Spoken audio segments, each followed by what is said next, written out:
শ্রী নরসিংহী দেবতা ও শ্রী শ্রী রাম জানকীর মন্দিরের শুভ সূচনা করলেন মুখ্যমন্ত্রী ডক্টর মানিক সাহা। উপস্থিত ছিলেন মেয়র দীপক মজুমদার, ডিএম বিশাল কুমার সহ অন্যান্যরা।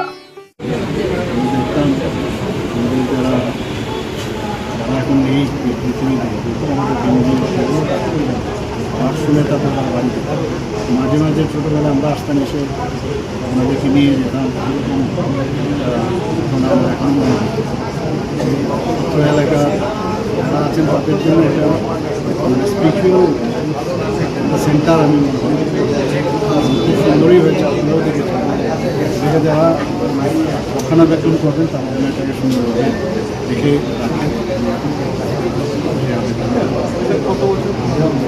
আমার তো একদম ছোটোবেলা থেকে আমি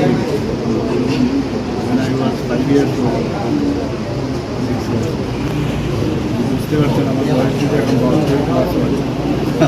কত বছর হবে, তারও আগে হবে। আজকে এই রথযাত্রা উপলক্ষে ত্রিপুরাবাসীকে বার্তা দেব না, অলরেডি তো আমার মেসেজে আমি দিয়েছি। কালকেও আমি মেলাঘরে গিয়েছিলাম, পুজো এখানে 60-1 দশকে